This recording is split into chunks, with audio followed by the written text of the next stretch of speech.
Hey guys, welcome back. If you're new to my channel or simply not yet subscribed, I'm Brittany, and definitely make sure to hit that subscribe button. Today we're going to be talking about moon-eyed people. The Cherokee have this legend around them of when they first arrived to what is now North Carolina and Georgia. When they arrived, land was already inhabited by what is now known as the moon-eyed people. These beings were humanoid and they lived deep in the woods. They were blue-eyed and pale and extremely sensitive to light. So much that they slept during the day and were active at night. They were nocturnal, essentially. There were both male and female moon-eyed people, and their skin wasn't like a fair white, such as mine or from European culture, but instead it was a milk white, comparable to the color of a white horse.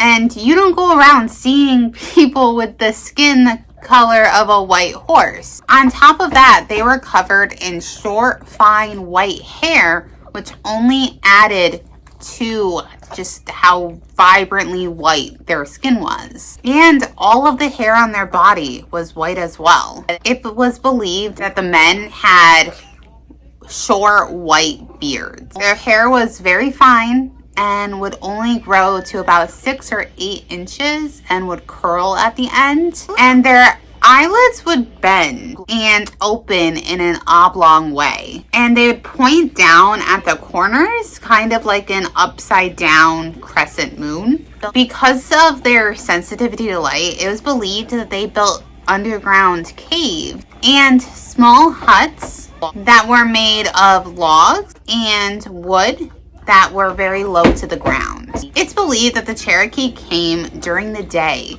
to kind of get a jump on and attack the moon-eyed people since they were asleep during the day. And it's said that there's actually a treaty that was made between the moon-eyed people and the Cherokee that stated basically that the moon-eyed people had to flee the area in peace and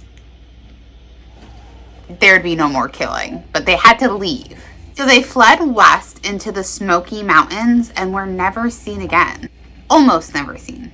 A Cherokee chief by the name of Akanastota, could be pronouncing that wrong, told the legend of the moon-eyed people to Tennessee Governor John Seaver in 1782. Some believe that the moon-eyed people were Europeans that had came to North America in the year 1170, which would be 300 years before Columbus. This is because the legend of the moon-eyed people lies parallel to another legend. A Welsh prince by the name of Madog ab Owain Gwynedd and his brother Rhiard decided to flee from Wales in 1170. Legend says that Madog had even returned to Wales to bring more people across the Atlantic with him.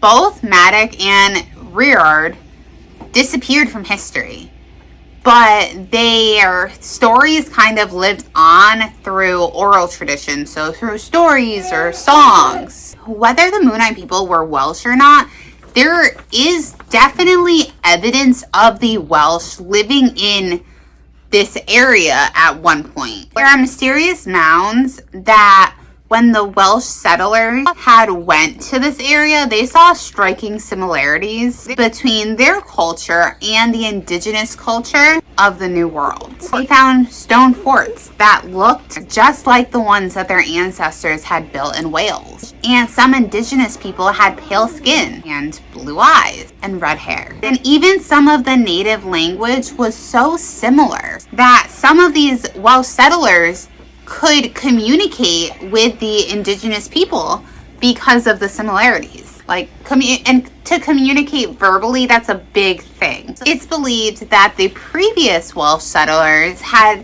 not only warred with, but also intermingled with the natives. Hoes, axes, guns, and other metallic utensils were discovered along the Tennessee River. And it's believed that tribes like the Mandan were the children of the Welshmen having relations with the natives. There's also a discovery made in 1799 of 6 skeletons that were wearing armor. And one of these skeletons had the Welsh coat of arms that was etched into the brass armor. So this could mean that Prince Madoc and his Welshmen had made it to America. It could have been the first men, like Welshmen, the first like Europeans to make it to places like Alabama and Georgia.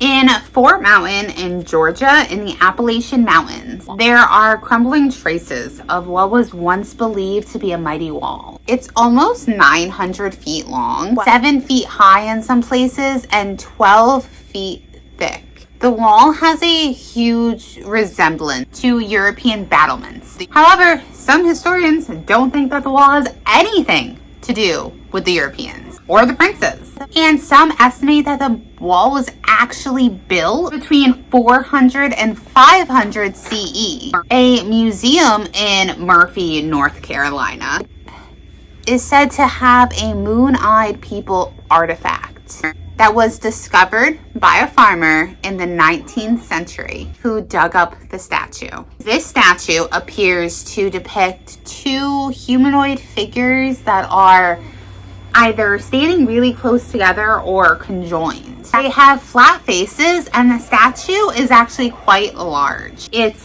3 feet tall. Now, many believe that the Moon-eyed people are actually aliens. I mean, you look at this statue and you think about, them having this milky white skin, like the color of a white horse, like very white, and not being able to be out during the day. And it is kind of like, their description kind of reminds me of like someone who has albino. I don't know too much about some like people that are albino, but I do know like they have the whiter skin. They have like usually whiter hair. Albino people do have a sensitivity to sunlight, but I don't know if that's their eyes or if that's their skin being so light. But when you're looking at this statue,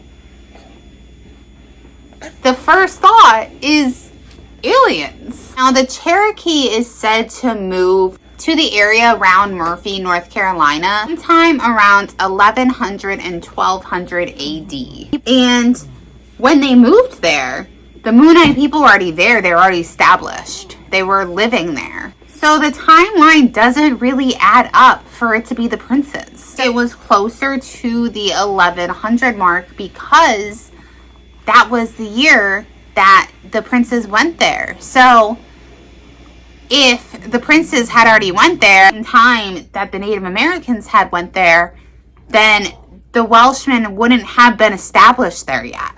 They wouldn't have already been there before the Native Americans. Plus, the legend of the Moon-eyed people existed with the Cherokee in Ohio as well. The native elders there actually believed, along with historians, believed that the Moon-eyed people could be linked to the mound builders of Adena.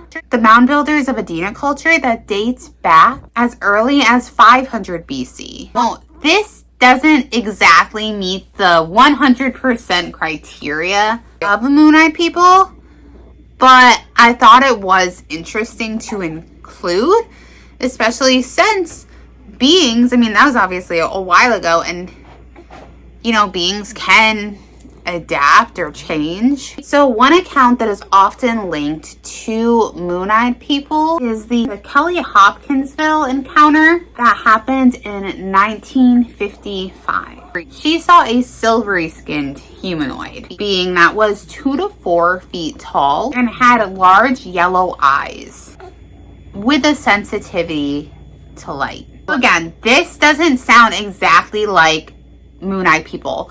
You have the silvery skin instead of the white skin, which kind of makes you think like gray aliens, but the sensitivity to light does match the Moon-eyed people. Not to say that gray aliens can't, but I feel like it's not something you really hear, that gray aliens have a sensitivity to light. But could it be possible that the Moon-eyed people were a race of aliens that landed here? They saw an area that was uninhabited and they decided to make that their home. And unfortunately, were driven out.